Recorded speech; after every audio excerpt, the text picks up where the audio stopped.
creative person can become a leader. So creativity is heavily associated with art.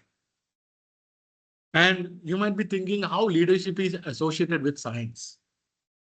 See, basically, leadership is really associated with science because leadership is being the model of leadership is being evolved from different theories. Where you can see the theories?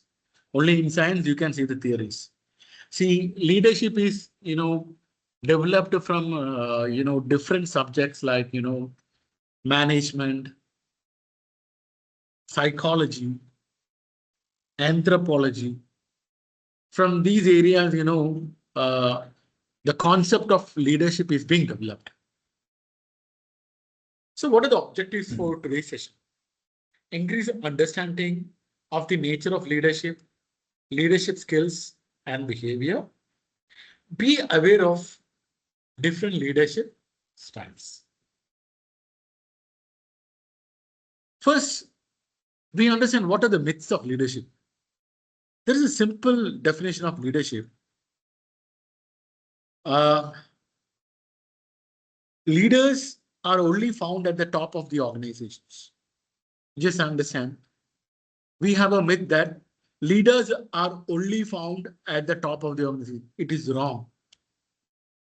You can see a leader among the shop floor workers. You can see a leader among mid-level employees. You can definitely see leadership in top level. So that is the first myth I want to break. So leadership is not vested with top management. It is applicable with mid-level and it is also applicable with the lower level. You can tell someone how to be a great leader. Leaders are basically born, not made. I'm telling you, every people cannot become a leader. Leadership are born, not nurtured actually. Leaders come in one shape and size. So leadership is something, it's a skill that we have naturally, right? Creating a leader is a really difficult task. So what is leadership? A set of qualities, a set of attributes, and definitely a set of behavior. See, management and leadership is totally different, and we'll be discussing in the coming slides. Only practice when you have followers. Found at all levels of the organization, concerned with delivering results. Definitely, if you are a recognized leader, definitely you will have something called followers. See, an excellent leader each. What behaviors did they demonstrate? Be specific on the behaviors, what you saw or what you heard. I'm giving you 1 minute time. Just go through your idea. What are the behavior you are expecting from a leader? What are the qualities that you are expecting from a leader?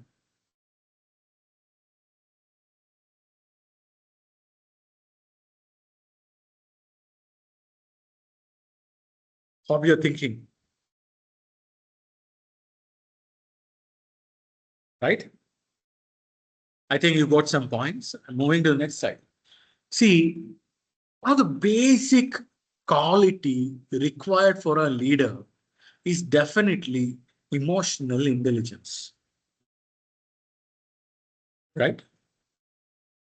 In emotional intelligence, the first point I want to discuss with you is self-awareness. We call it as emotional self-awareness, accurate self-assessment, and self-confidence.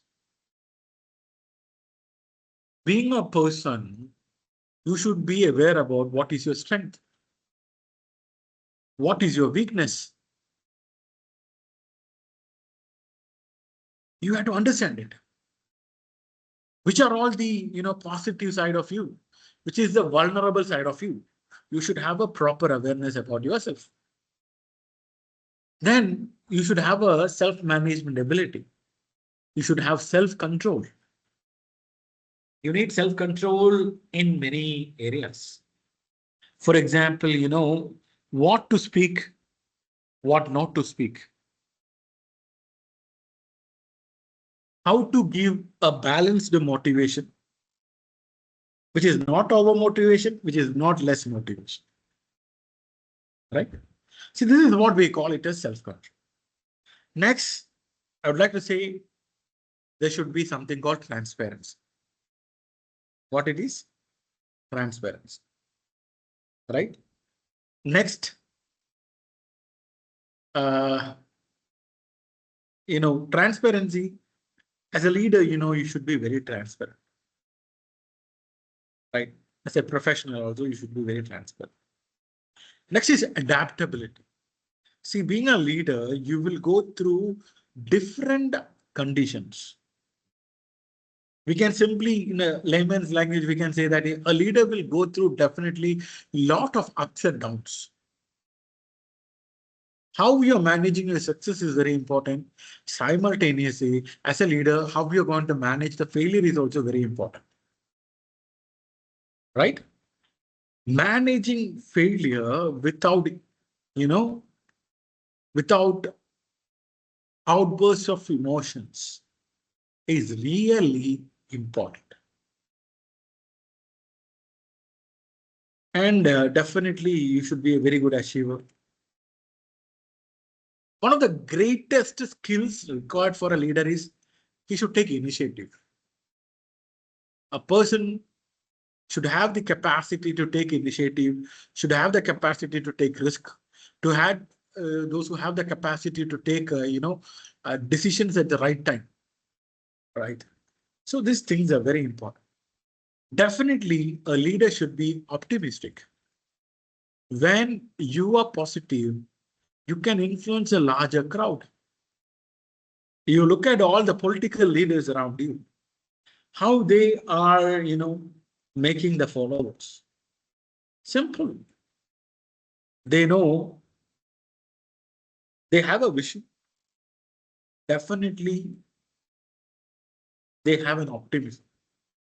Right? Empathy is another self-awareness that we had to understand. Organizational awareness is also very important. And service orientation. We should be really service oriented. Right? We should be a real professional. Right? And we should be able to, we should be very good in what we are doing. What service you are delivering, you should be excellent in it. Inspiration. A leader should be an inspiration to many people. He should be able to inspire the followers. He should be able to positively influence people. Positively influencing people is very important. And, developing others, right, is also very important. He should be a change catalyst. You might be thinking, what is a change catalyst? I'll tell you an example from the, safety point of view.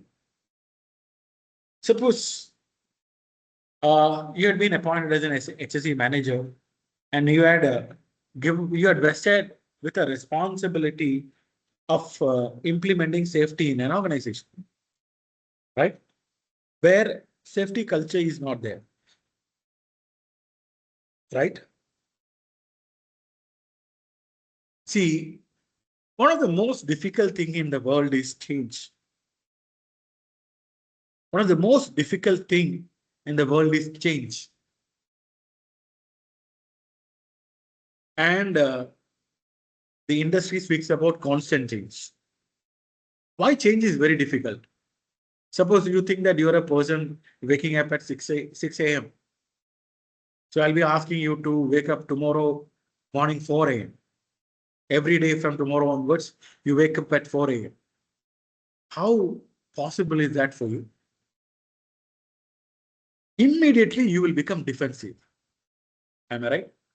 And that defense is what we call it as resistance to change. So when you start working in an organization, if you're planning to implement a new thing in an organization, you had become a change catalyst, or in a common language, I can tell that you have become a change maker. When you become a change maker after implementing change successfully. So implementing change, definitely resistance from others will be there.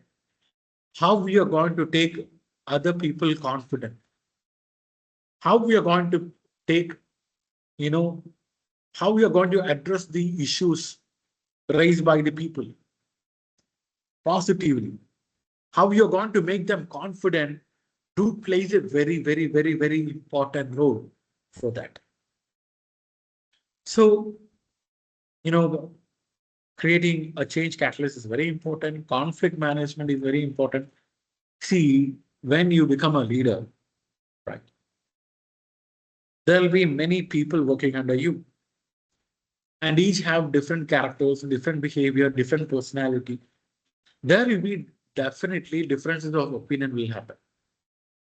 There will be definite, uh, differences will happen between the employees, and how you are going to positively manage those difference without affecting our vision and mission that had to be achieved is very important. So you had to manage conflict in an organization also.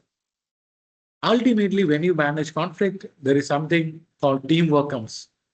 What do you mean by a team? Together, everyone achieves more. That is what team is. See, as a leader, you should be able to guide every people.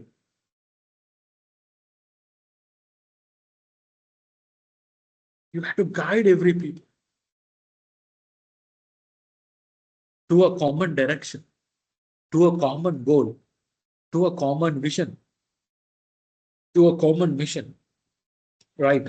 By managing differences of opinion, by managing conflict, by motivating them, everybody should have only one common objective, right? For that, they should work. So that's how the teamwork is being built. So these things are very important, right? You might be thinking all managers are leaders. No, manager is different. There are managers who are also leaders are there, but manager is different, leader is different. Managers are basically administrators, right? They focus on a system. They focus on the hierarchy. They focus on the structure, top level, mid level, and lower level. And they work, they are vested with some certain responsibilities, certain targets. Their responsibility is to meet that. So it's like you know, uh, a horse in a race who aims some target. That's it. And these people relies on certain control. They have a short-term view. They don't have a bigger long-term view. They have some status quo being a manager. They what they does is they does things right. Right. Being a leader, you have to be innovative and creative. Right. See, there will be a lot of problems coming for you. How creatively you are managing people, how creatively you are managing, the problems that you're facing. What a creative solution that you're going to bring in. These things are very important. So you have to focus on people, definitely. As a leader, definitely you have to inspire people by bridging trust. Being a leader, you should have a long-term view, not a short-term. Leaders basically challenges the status quo. They are beyond status quo. As managers, they does things right, and as a leader, you have to do the right thing or just the right thing. That's what. These are the different leadership styles. One is authoritative, or visionary, affiliative, democratic, coaching, coercive, or commanding. And the other one is pace setting, right? So, what do you mean by authoritative? They have a clear vision. Definitely, they have a clear direction of the team, right? See, they make them aware about what is the vision of the company. I mean, the leaders make employees aware about the vision of the company, the perspectives of the vision, and they will give an idea about how that vision can be achieved. And they will never surrender authority. They will never surrender the power. See, selling the vision as a key part of the job. See, ultimately, achieving the vision is a key part of an authoritative leader, right? They always, explain, you know, and persuade people why we had to work for the vision. They will set standards. They will monitor performance based on the benchmark set in relation to the vision they are supposed to accomplish. And they give feedback and they give motivation to achieve more. That's how, authoritative or visionary leadership work. Affiliative means, the word itself, you can understand that, a friendly interaction among co-workers from the leader. They don't give much emphasis on task directions, goals, and standards than on meeting team members' emotional needs. Pays attention and cares for the whole person and stress things that keep people happy. Identifies opportunities for positive feedback and avoids performance related confrontations. Reward personal characteristics as much as job performance. Basically, here affiliation itself, you can understand that, they don't give much emphasis on task directions and all. They give more, emphasis on employee happens. Next is democratic. Invites team members to make decisions affecting their work. Holds many meetings and listen for team members' ideas. Trust that team members have the capacity and capability to develop appropriate direction for themselves and the organization. See, if you want to be a democratic leader, the leaders had to be, the employees had to be, self-sufficient. Reach a decision by consensus, no autocratic or authoritative decisions being taken, rewards team performance rather than addressing individuals with specific feedback. Coaching. Coaching is a very simple concept. I'll be first telling you when we give training program. See, I'm giving training on leadership right now. I'm talking too much, and you people are not talking, right? You're just listening to my knowledge. But in coaching, the scenario is different.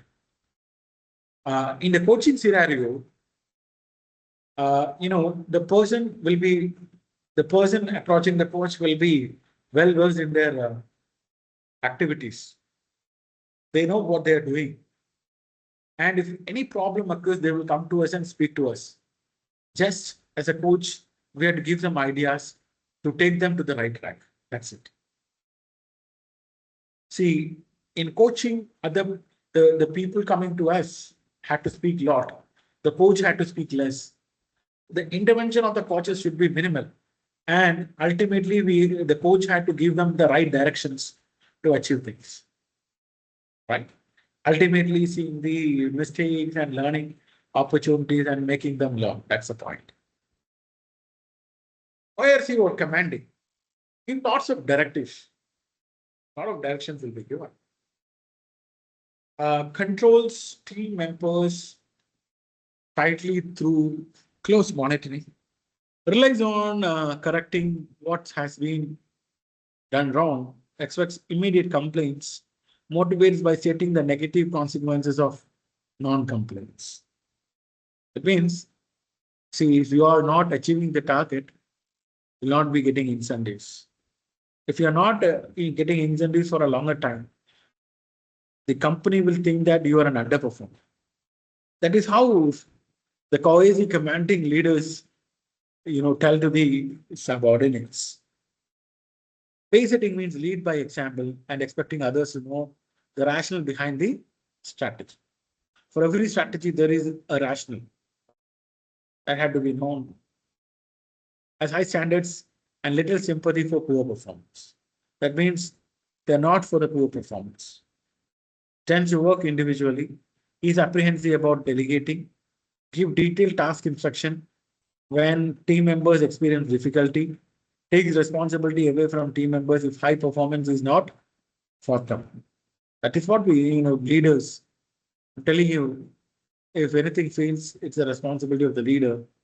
And if anything succeeds, it's we have to congratulate the undead.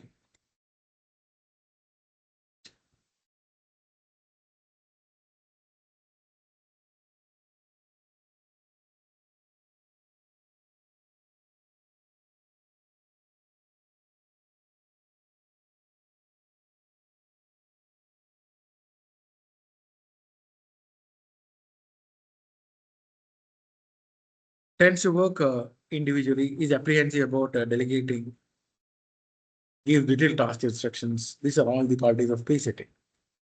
Now we will see something called coaching spectrum. As a leader, you had to be aware about it. On the top, you can see it is non-directive. On the bottom, it is directive, right? You can see push strategies, that is solving someone's problem for them, and pull strategy helping someone solve their own problem, right?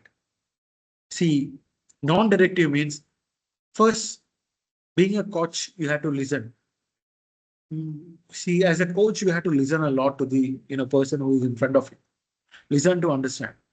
Then you have to reflect what is the problem that is being faced by that particular individual to them, right?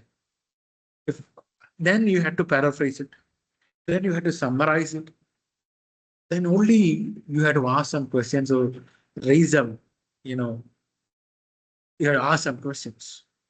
Then after that, raising awareness and making suggestions. After making suggestions, when they work on it, giving them proper feedback, then offering guidance, giving advice and instructing. That's how, a non-directive approach will work. A directive approach is against coaching.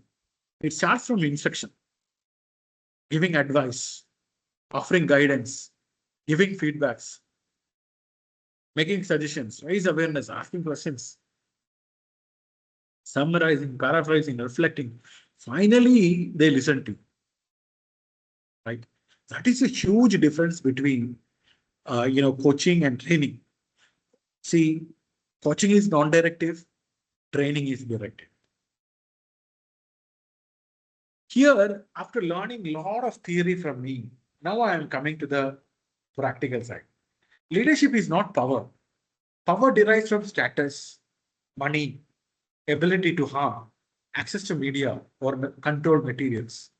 A thug who sticks a gun in you back has power, but not leadership. Leadership is a different ball game. Leadership is not status. Status or position may enhance opportunity for leadership. Some in a high status or position haven't got a clue how to lead.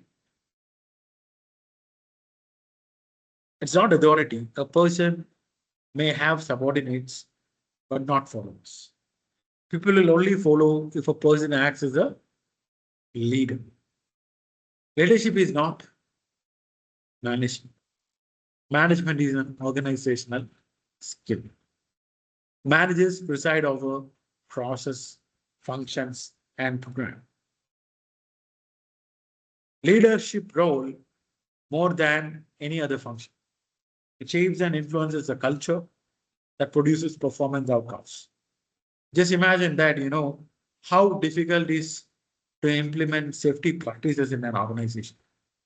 Implementing safety culture in an organization. Initially, if you are implementing safety culture in an organization for the first time, imagine the resistance to change from the employees there. But if you have leadership skills, definitely you will convince them, you will influence them, and you will make change. And ultimately, you will become a change catalyst and you will become a change maker. When you become a change maker, you have to understand that you have become a leader. That is the point. Impact of leadership. Excellent safety performance is about getting the right behavior from the people. Imagine getting the right behavior from the people. Although necessary, it is not about systems and procedures. As a leader, you have a tremendous impact in the field by what you say, what you do, what you don't say, and what you don't do. This is what a leader is being. All right. Safety leadership is equal to visible commitment. Bringing behavioral change is not an easy task. Only true leaders can achieve it. That is why I said safety leadership is equal to visible commitment. Your role as a leader. Your role as a leader. Excellent performance requires your leadership. As a leader, you should know how our safety programs work and your role in them. Bringing a behavioral change is not an easy thing. You had to put a lot of effort behind it and to really work hard on it. You have to change the mindset of the people. You have to influence the mindset. If you want to influence the mindset of the people, you should be aware about the art of mindfulness. See, by being autocratic, nobody will listen to you. I'm telling you.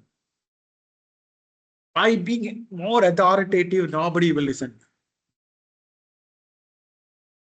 As a leader, you should be able to emotionally connect with the people working under you. That makes you a successful leader. Right? See, I'll be telling you, it's like proposing a girl. See, your vision is to persuade a girl, and you frame strategies to convince her to your wavelength. So that you will do many things. Some will succeed, some will fail. Leadership is also like that. You have to persuade. You have to get emotionally connected with each and every people working with you. Take the classic example of Ratan Tata. How an inspiration he is. What a great man. See, I was very fortunate to work with the CHRO of Tata. His name was Mr. Radhakrishnan. People work with the top management of Tata. Are all humble souls, I'll tell you. That is the importance of leadership in getting the right behaviors. That is really, really important. Getting the right behaviors is important. Your job as a safety leader is to explain the HSE process to the employees, right? When they implement it, provide them with effective feedback, intervene. Don't, one thing I'll tell you, don't be a micromanager when you are a leader. I mean, don't indulge into the nook and corner of the people working under you. Give them the space to work. Right? After the output comes, you give feedback. You have to intervene, never walk past an unsafe act or condition. To do so is to approve or condone the activity or condition. Seek to understand why the situation or behavior was that way, why people are not accepting the standards. See, it's all about creating standard operating procedures in safety, right? If somebody is not following it, you should learn why they are not following. What is the difficulty in them to follow it? Then definitely you can come with a solution. And so correct the problem, not the not treat the symptom. Right? Don't treat the symptom. You have to correct the exact problem. Right? At risk behavior. If you see someone taking a risk, you are authorized to stop the job, talk to them, explain the risk, and explain the safe way. If you are ignored and they continue to take the risk, report it immediately and take necessary action. Right? This is how you had to handle at-risk behavior. Actions speaks louder than the action speaks louder than words. Lead by example. Employees will subconsciously follow your actions. They always pick up the bad habits first, show them the way, nominate individuals and teams for awards and certificates. See, being a leader, you have to be, you have to lead by example. Ultimately, employees subconsciously follow the leader's actions. See, every individuals, they pick up the bad habit first. If you have a bad habit, it will be easily imitated by your employees. You have to show them the right way. Nominate individuals who are the best performance in sector. This is the safety leadership journey. This is how basically things work. One is transactional task. Complaints you license to operate, create system, create procedures, create policies, and create forms. And you had to raise awareness to implement the system. You had to raise awareness to implement the procedures. The policy had to be taught to everyone, right? Then discover and share the ways of operating. Why are they here today? Build relationship. You have to have a personal approach, right? Then you have to work on the leadership. It's an ongoing journey. It is transformational. Consulting, consultation, mutual respect, inspire others to behave safely. Ultimately, the safety things are being implemented for the it is really associated with the maximization of production also. By keeping in mind, by keeping maximization of production in mind, uh, the safety officers had to implement utmost safety standards that protects everything. We had to value the customers, our people, and definitely the reputation of the company. Psychology of influencing others. Reticular activating systems, we call it as the part of brain that determines what we are going to pay attention. You can program your RAS. You can program other people's RAS, influencing positively with RAS questions. Well, these are some of the positively influencing RAS questions. What might happen if you fall? What impact does it have to for others if they see you doing it that way? Have you thought about the consequences? How can you improve on that activity? Can you think of others when you are doing something wrong? These are the particular questions, particular activating questions, particular activating system questions, that you as a safety leader had to work on. Consult and communicate. Basically, as a leader, you should have an intent. You should have a vision. You should have objectives. You should have a mission, objectives, goals, and which should be, I say SMART, specific, measurable, attainable, realistic, and time bound. You have to look and observe every moment in safety, engage people, ask questions, discuss the consequences. That's how you improve the system. Safety, SOP in an organization.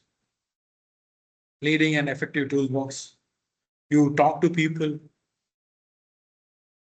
pre-start meeting. You have to understand what's happening around before the meeting.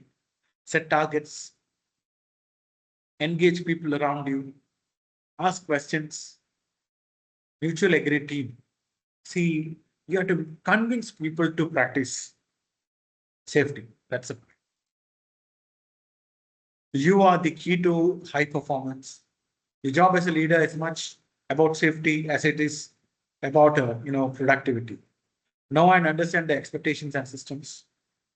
Ask for the support whenever needed. If it is not getting to you, demand it. If in doubt, stop the work, document your efforts, and find where you have gone wrong. You are the responsible. You are responsible for the safety. You are the key to safety. Remember.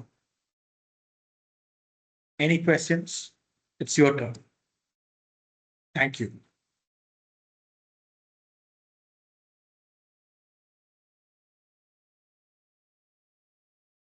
If anybody has some question, you can. Thank you so much, Arun, Yeah. for taking over the session. So from one of the participants, we got a question that is, what leadership qualities are essential for a leader when implementing safety in an organization for the first time? So he's recently promoted as a HSE lead for one of the projects. So he would Yeah. like to get it from you. Yeah, definitely. It's a very good question. See, implementing anything new to the organization is not easy, right? First, you have to understand the mindset of people working under you, right? Then, on a fine day, don't implement any change. The first step you have to do is take the attention of the employees and give them an awareness about what you're going to implement, right? We call it as the attention stage. Okay, take the attention of the employees, make them aware about the change that you're going to implement, how it is going to positively affect the organization, how it is going to positively affect the employees. That is the first thing that you have to do. Make your employees confidence towards the change. Then you have to create an interest in that particular change that you're going to implement, right? By giving them training programs, by giving them, motive, by inspiring them to participate in it and learn something new. And, we had to motivate them to implement something new. So it's all about creating an interest, right?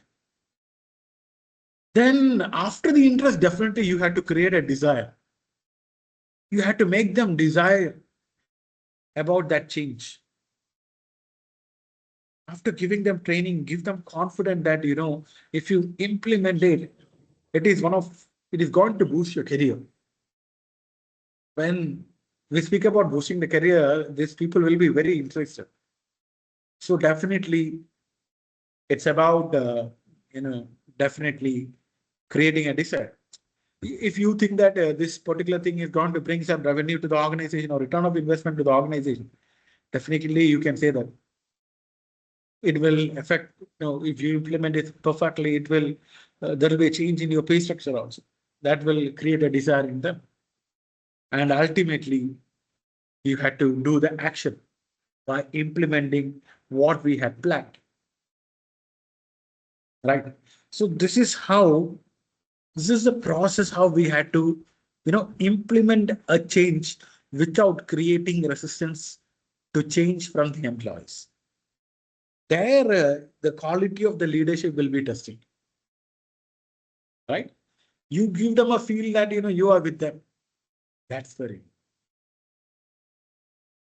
Hope I had answered to that question. Thank you so much, Dr. Arun, for that insights.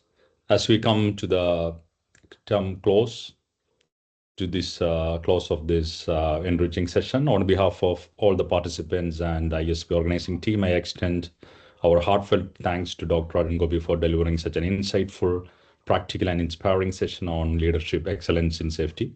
Your clarity of thought, depth of experience, and real world perspectives have truly added immense value and given us all a meaningful takeaway to reflect upon and apply in your respective organizations. So, thank you, Dr. Arun, for generously sharing your time, knowledge, and leadership wisdom with us this evening. It has been a privilege to learn from you. And to all the participants, thank you for your active presence and engagement. Please note that this session recording will be shared with you via email shortly, so you may revisit the key insights of the program at your convenience. And we are right on time. And with that, we conclude today's webinar. Wishing you all continued learning, safe leadership practices, and professional success. Thank you once again, and have a wonderful evening ahead, everybody. Thank you so much, Emmanuel, and thank you all people who had listened to it. Thank you so much. Thank you. Bye-bye.